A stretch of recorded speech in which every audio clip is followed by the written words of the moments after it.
Bueno, pues en esta tarde vamos a continuar con lo que hemos estado haciendo en la alabanza y en la adoración. A hablar sobre la entrada triunfal en Jerusalén. Mi esposa ha leído el Evangelio según San Mateo de ese acontecimiento. Yo voy a leer el acontecimiento que se narra en Lucas 19, de los versículos 28 en adelante. Y os digo que va a haber mucha Biblia en esta tarde, muchos textos. Esto es algo que Fina hace de vez en cuando. Yo hoy os voy a empachar de textos bíblicos, así que estar ahí con la espada, con la Biblia, que vamos a leerla en esta tarde, ¿no? Y si tenéis ya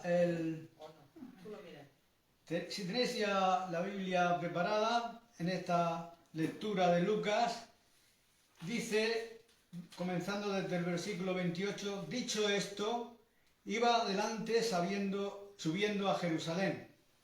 Y aconteció que llegando cerca de Betfagé y de Betania, al monte que se llama de los Olivos, envió 2 de sus discípulos, diciendo, id a la aldea de enfrente, y al entrar en ella hallaréis un pollino atado, en el cual ningún hombre ha montado jamás. Desatadlo y traedlo. Y si alguien os preguntare, ¿por qué lo desatáis?, le responderéis así, porque el Señor lo necesita. Fueron los que habían sido enviados y hallaron como les dijo. Y cuando desataban el pollino, sus dueños le dijeron, ¿por qué desatáis al pollino? Entonces dijeron, porque el Señor lo necesita. Y lo trajeron a Jesús, y habiendo echado sus mantos sobre el pollino, subieron a Jesús encima, y a su paso tendían sus mantos por el camino.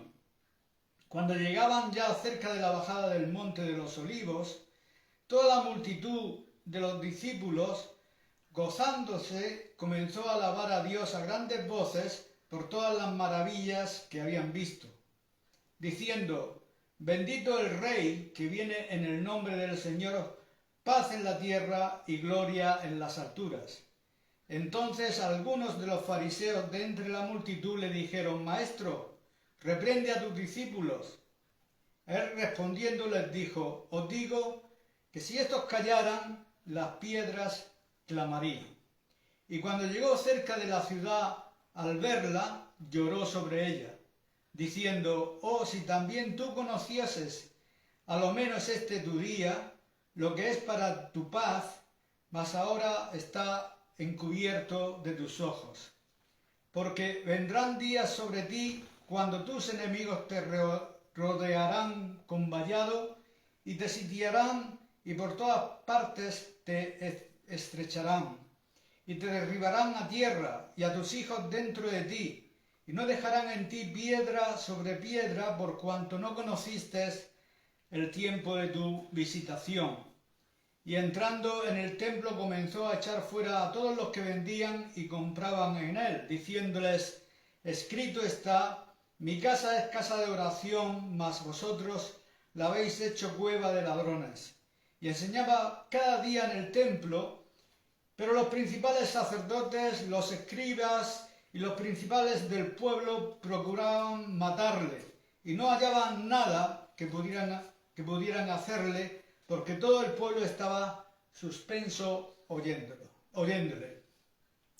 Y hoy, como hemos dicho, es Domingo de Ramos y el cristianismo conmemora un año más la Semana Santa, ¿no? La pasión, muerte y resurrección de Jesucristo, y se celebra desde este Domingo de Ramos hasta el Domingo de Resurrección, ¿no? Para muchos, esta semana sabemos que se trata únicamente de unas vacaciones que muchos son interrumpidas por la climatología y no pueden disfrutar del sol, ¿no? Para otros, cada vez menos implicará sumergirse en una serie de tradiciones que van de lo llamativo a lo supersticioso y que muchas veces incluso hunden sus raíces en prácticas anteriores al cristianismo, ¿no?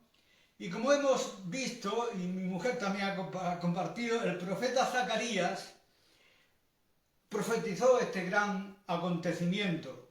Zacarías 9:9 dice: alégrate mucho, hija de Sión, da voces de júbilo, hija de Jerusalén, he aquí tu rey, vendrá a ti justo y salvador, humilde y cabalgando sobre un asno, sobre un pollino, hijo de asna.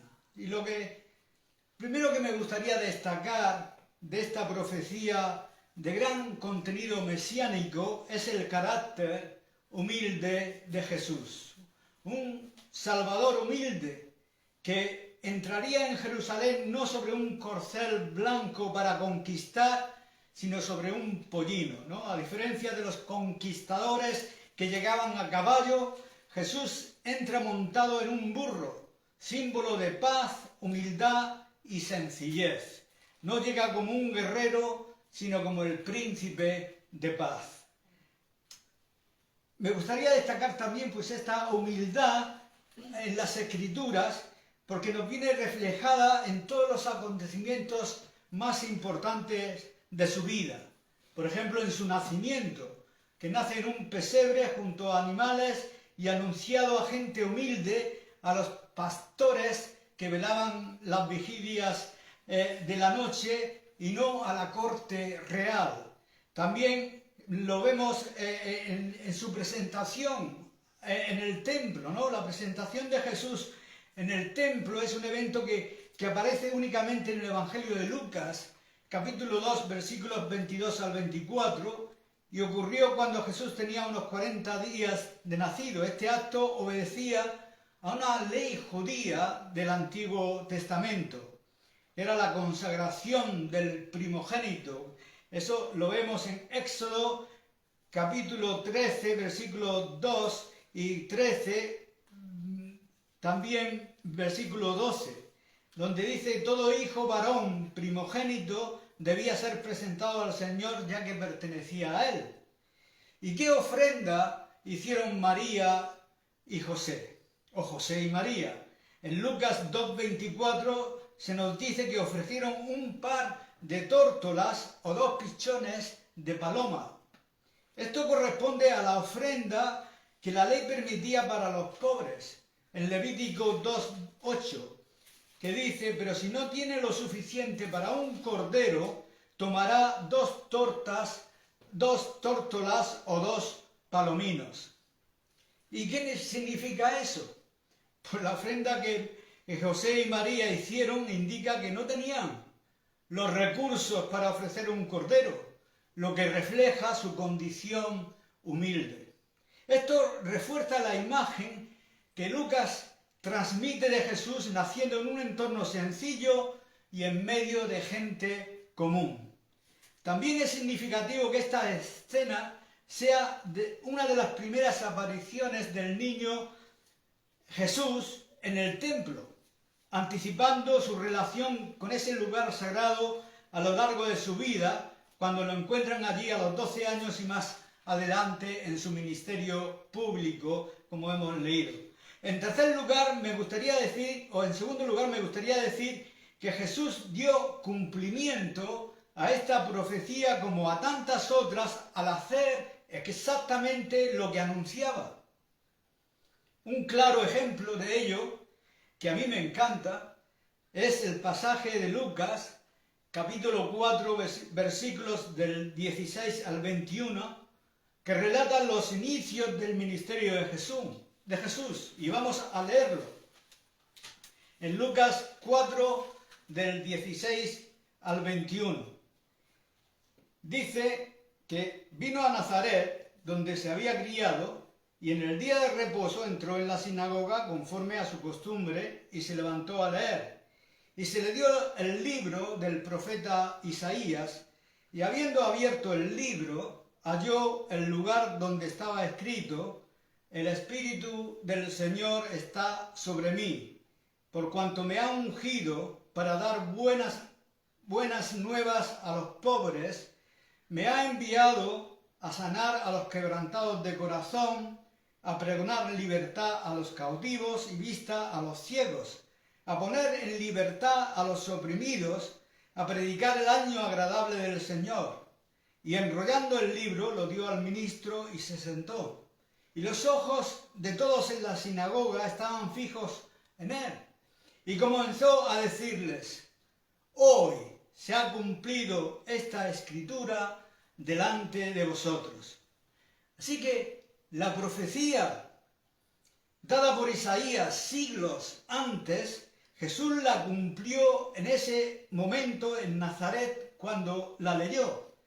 Fue en los comienzos de su ministerio terrenal. La cumplió, había estado ya en Galilea y en toda la tierra de alrededor, pero aquí proclamó con todo detalle lo que iba a hacer por haber sido ungido por el Espíritu de Dios. Iba a traer las buenas nuevas.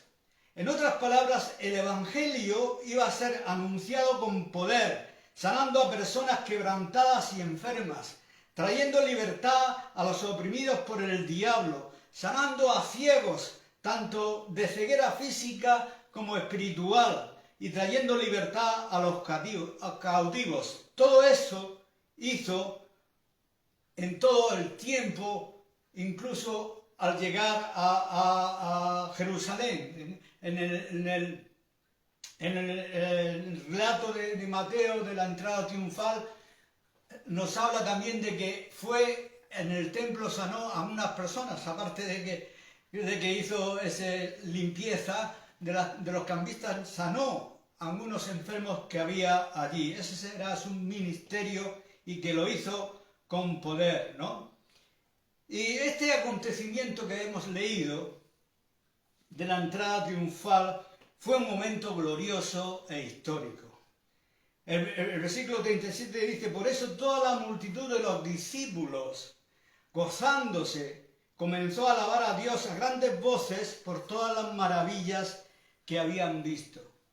Fue un tiempo de alegría, un tiempo de júbilo, donde el Rey de Reyes, el Mesías esperado, venía por fin, y con él la salvación.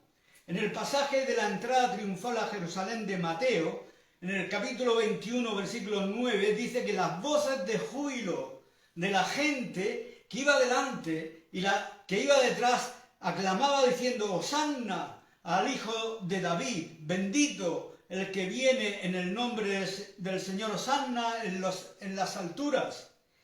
Parece que esta palabra vino a ser una expresión de alabanza en lugar de ruego, aunque originalmente fue un clamor pidiendo ayuda. Es decir, el clamor del pueblo en esta entrada triunfal a Jerusalén fue tomado del Salmo 118, que era recitado en la fiesta de los tabernáculos y en el gran Jalel, que son los salmos del 113 al 118, en respuestas con el sacerdote que el acompañamiento del blandir de ramas de palmeras y sauces.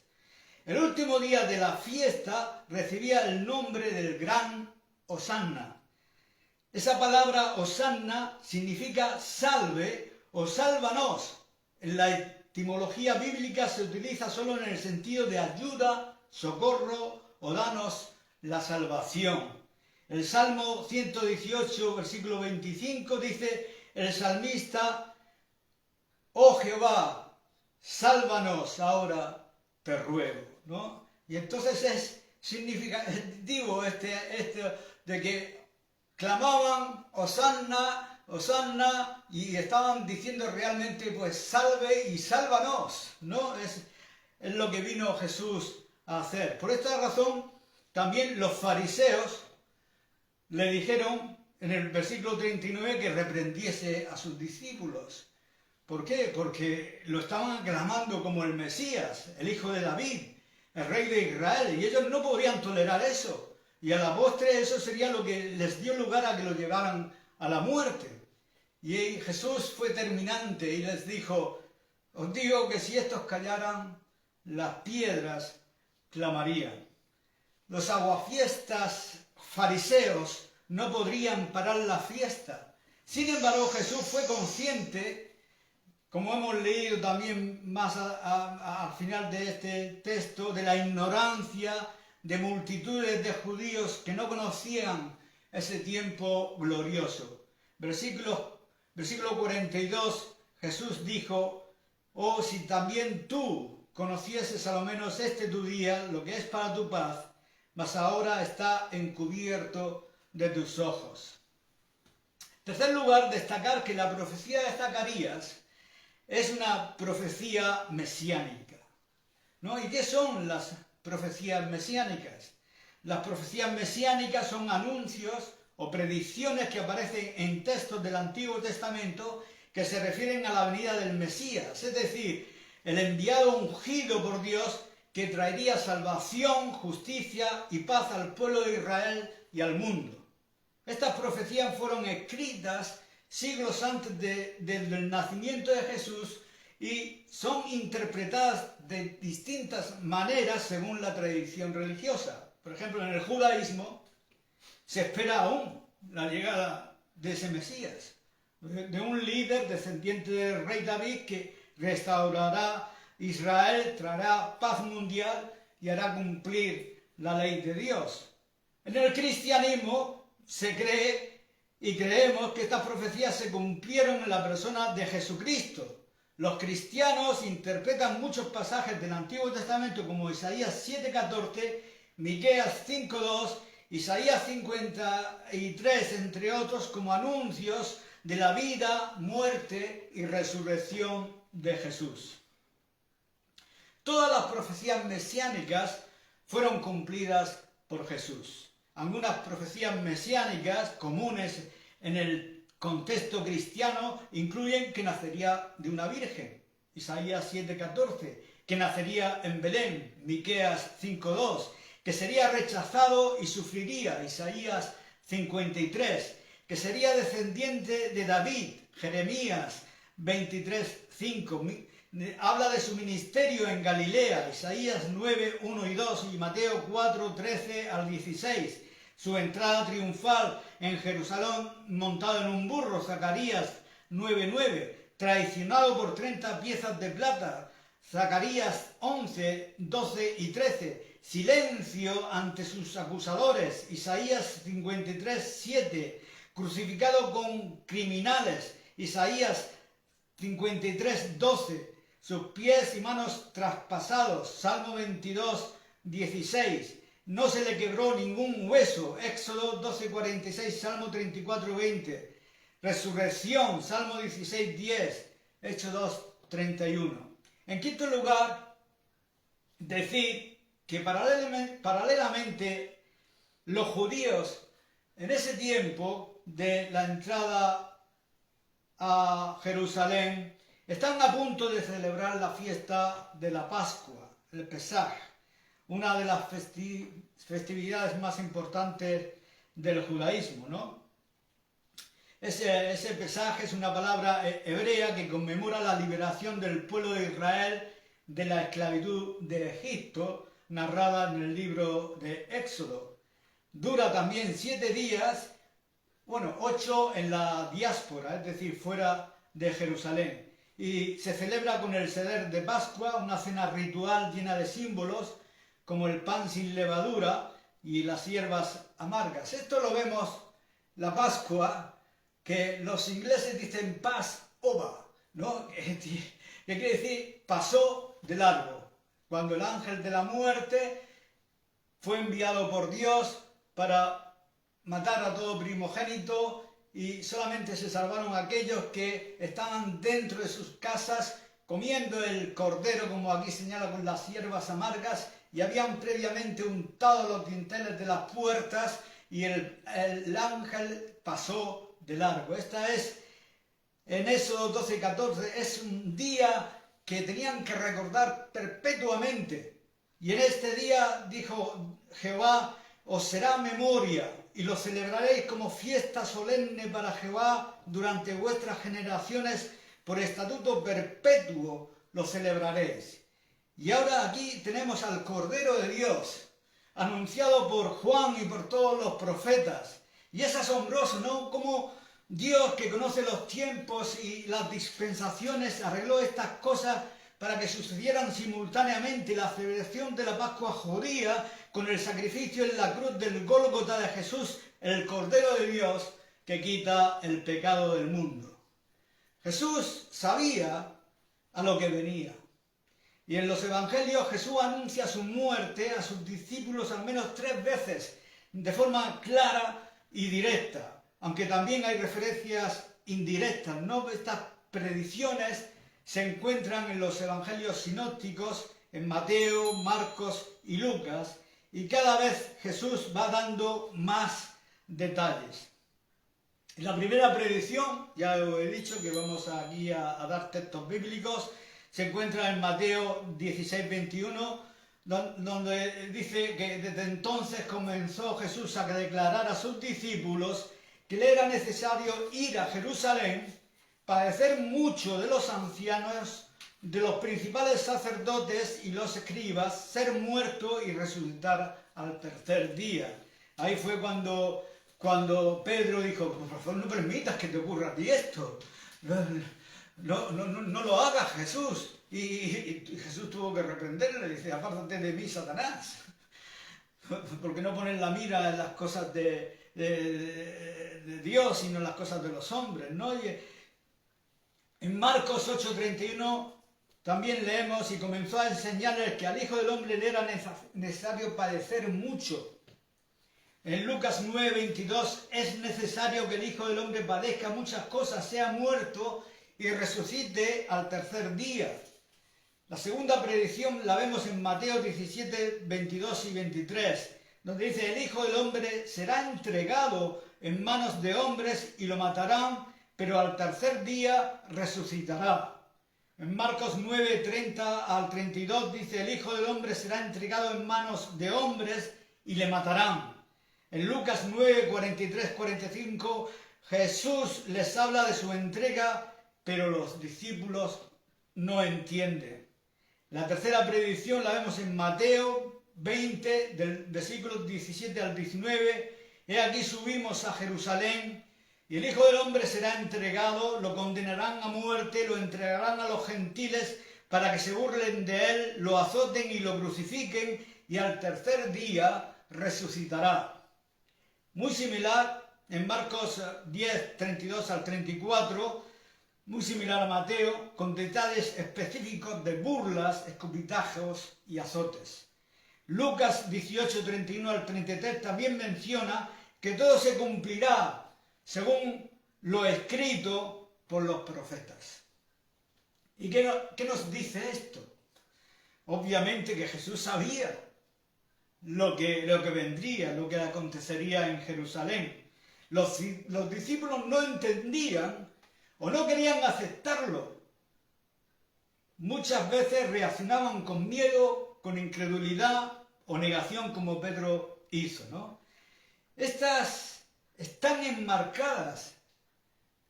cosas están enmarcadas en el camino a Jerusalén, lo que le da una más tensión dramática a este evento. Pero para Jesús, como decimos nosotros vulgarmente, la procesión iba por dentro, mientras que la multitud aclamaba al Mesías esperado, o esperando quizás que en ese día tomara la ciudad santa y el rey se sentara en el trono liberándolos del dominio romano para esa gran multitud. Jesús sabía exactamente lo que le esperaba. El rey de los judíos iba a ser coronado, sí, pero con una corona de espinas. Iba a ser arrestado, falsamente acusado, sentenciado a muerte y crucificado. En quinto lugar, me gustaría hacer una reflexión del versículo 18 de Mateo capítulo 27. Si lo tenéis, iré a leerlo, donde dice, porque sabía que por envidia le habían entregado. Y este pasaje se encuentra en el contexto del juicio de Jesús ante el gobernador romano Poncio Pilato. Pilato está decidiendo qué hacer con Jesús, quien ha sido entregado por los líderes religiosos judíos para ser juzgado y condenado. Este versículo revela una motivación profunda detrás de la entrega de Jesús: la envidia. Pilato, aunque no era un judío ni seguidor de Jesús, percibió con claridad que las autoridades religiosas no estaban actuando por justicia, sino por celos. La envidia de los líderes puede entenderse de varias maneras. Envidia de su influencia. Es decir, Jesús tenía una gran multitud de seguidores y enseñaba con autoridad, algo que los fariseos y saduceos no podían igualar. Envidia de su pureza. La vida de Cristo y sus enseñanzas confrontaban con la hipocresía y corrupción de las autoridades religiosas. Envidia del favor del pueblo. Muchos reconocían en Jesús al Mesías, o al menos un profeta, mientras que los líderes temían perder su posición e influencia. Este breve versículo pone al descubierto la corrupción del corazón humano y cómo incluso las acciones religiosas pueden estar impulsadas por motivaciones equivocadas. A la vez subraya la injusticia del juicio de Jesús, pero también el hecho de que todo esto formaba parte del plan de redención. Así pues, en Mateo 27:18 nos habla de la motivación oculta de los líderes religiosos, la envidia. Ahora veamos cómo esa motivación se convierte en manipulación del pueblo para lograr su propósito. En la petición del pueblo por medio del engaño de los líderes religiosos para que se diera muerte a Jesús. En los versículos que siguen a Mateo 27:18, especialmente Mateo 27:20 al 23, vemos esto claramente. Pero los principales sacerdotes y los ancianos persuadieron a la multitud que pidiesen a Barrabás y que Jesús fuese muerto. Y aquí se revela que el pueblo no actuó por sí solo, sino bajo la influencia de sus líderes. Estos, llenos de envidia, convencen a la multitud para pedir la liberación de Barrabás, un criminal, y la crucifixión de Jesús, el inocente. Pilato incluso le pregunta varias veces: ¿pero qué mal ha hecho? Pero la multitud, ya agitada y manipulada, solo gritaba más fuerte: ¡sea crucificado! Y esta es la reflexión que hacemos de esto, es que este episodio muestra cómo la envidia puede conducir al engaño y el engaño a la injusticia colectiva. El pueblo que días antes había aclamado a Jesús en su entrada triunfal a Jerusalén, ahora está siendo usado como herramienta para condenarle. Es un claro ejemplo de cómo la corrupción espiritual de los líderes puede influir negativamente en todo un pueblo. Jesús fue entregado no por una acusación real, sino por una serie de pasiones humanas bajas, de envidia, miedo, orgullo y poder. Sin embargo, en medio de todo esto, el plan de Dios avanzaba. Nada podía impedir a Jesús ofrecer su vida como sacrificio expiatorio. Por eso vino a este mundo. Jesús vino al Calvario como el Cordero de Dios que quita el pecado del mundo. Y eso lo leemos en las Escrituras, en la Epístola a los Hebreos, capítulo 10, versículos del 5 al 7, dice: por lo cual, entrando en el mundo, dice: sacrificio y ofrenda no quisiste, mas me preparaste cuerpo. Holocaustos y expiaciones por el pecado no te agradaron.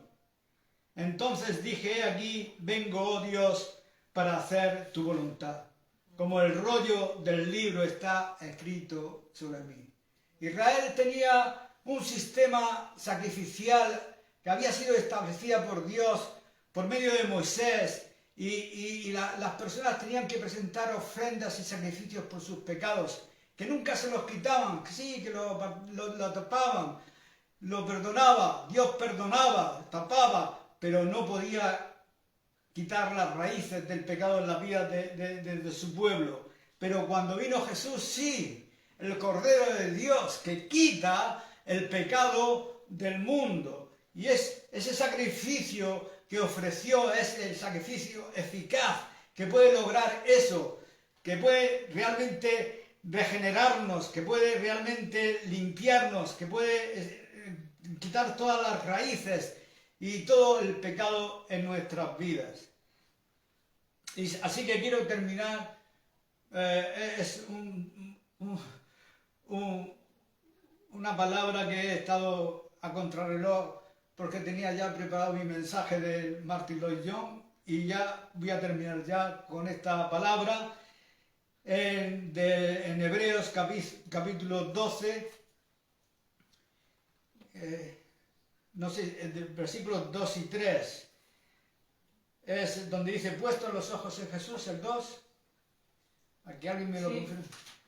Puestos los ojos en Jesús, el autor y consumador de la fe, el cual por el gozo puesto delante de él sufrió la cruz, menospreciando el oprobio, y se sentó a la diestra del trono de Dios. Considerad a aquel que sufrió tal contradicción de pecadores contra sí mismo, para que vuestro ánimo no se canse hasta desmayar. He dicho anteriormente que Jesús tenía la procesión por dentro, ¿no? La procesión iba por dentro, pero sin embargo eso es una interpretación mía, porque aquí vemos en Hebreos que Jesús tenía el gozo puesto delante de él. Aleluya, el gozo de ver que iba a ofrecer un sacrificio que por fin iba a redimir, a salvar, a proveer de salvación a todo aquel que en él creyera. Eso era un gozo que tenía Jesús, que por ese gozo sufrió lo insufrible, padeció lo que tuvo que padecer, pero iba a traer la salvación a esta humanidad perdida, a este mundo en tinieblas. Iba a traer salvación y vida eterna, y eso para él era un gozo. Pero aquí se nos dice que consideremos a aquel que sufrió tal contradicción de pecadores contra sí mismo, para que nuestro ánimo no se canse hasta desmayar. Jesús es nuestro Señor. Jesús es nuestro ejemplo. Jesús es nuestro todo. Nuestra mirada tiene que estar puesta en Él. Y si Él sufrió tal contradicción como he estado hablando de pecadores contra sí mismo, que los mismos que en Nazaret, cuando leyó esta maravillosa palabra de lo que vino a hacer al mundo, sin embargo, unos les preguntaron, bueno, Jesús dijo, sin duda me diréis, médico, cúrate a ti mismo, ¿no? Haz los milagros que has hecho en Galilea, los aquí también en Nazaret. Sin embargo, Jesús les dijo, no hay profeta sin honra en su propia tierra. Les dijo, y les recordó que Elías fue enviado a una mujer viuda en Sarepta de Sidón, y que Eliseo no sanó a nadie sino a Naamán el sirio. Dos ejemplos de personas que fueron sanadas que no eran de Israel. Y esto ya los de Nazaret ya lo cogieron y se lo querían llevar para despeñarlo. O sea que esto es una contradicción. Estaban atónitos escuchándolo, estaban entusiasmados. Y luego cuando les dice aquello que no querían escuchar, entonces se ofendieron, ¿no? Y esto yo te puedo decir que las Escrituras nos amonestan para no hacernos maestros muchos de nosotros, ¿no? Porque podemos ofender por medio de la palabra. Pero también os digo que Jesús, perfecto, ofendió por traer la palabra. O sea que esto es inevitable. también, que uno puede ofender sin razón, pero con toda la razón puede ofender, porque vamos, Jesús ofendió no, a todos los líderes religiosos que actuaron y reaccionaron con esta envidia y reaccionaron con este odio y queriendo matarlo y haciendo un complot para pillarle en esto, para casar en esta palabra en la otra. Pero esto es una contradicción, ¿no? De que Jesús vino y le entusiasmó y al mismo tiempo... Y lo mismo vemos en este pasaje que hemos leído de Lucas, ¿no? De que una gran multitud, dice Mateo, ¿no? En Lucas se refleja más a los discípulos de Cristo, ¿no? O los discípulos que serían de él, ¿no? Y que eso era auténtico y real. Lo que pasa es que esos discípulos no entendieron, es que no le entraba en la cabeza de que Jesús tenía que padecer y sufrir. Y muchos, cuando se cumplió la profecía, heriré al pastor y las ovejas serán dispersadas. Muchos ya en la crucifixión, incluso después de la crucifixión, en la resurrección, en el camino a Emaús, que se encontró con dos, que Jesús tuvo que reprenderle y decir, pero tardos de oído y de corazón para creer todo lo que los profetas han dicho acerca de mí. No era necesario que el Cristo padeciera. Todavía no había entrado en sus eseras, en sus oídos, la realidad de la muerte y del propósito de la venida de Cristo al mundo. Y sí, los discípulos bien, pero esa gran multitud que iba delante y detrás y que estaba cantando Hosanna, esa multitud fue la que ante Pilato decía, pero qué mal ha hecho este hombre. Y la multitud, crucifícale, crucifícale, crucifícale. Es una gran contradicción, ¿no? Que Jesús tuvo que sufrir y que nosotros como creyentes y como cristianos tenemos que estar preparados para sufrir de igual modo. Si ofendemos y si con personas que no entienden el Evangelio pueden también volverse contra nosotros y arremeter contra nosotros. Por eso tenemos que estar preparados para todo esto. Esta era una reflexión que he querido hacer de estos dos versículos, ¿no? De Mateo y también de aquí en Hebreos, ¿no?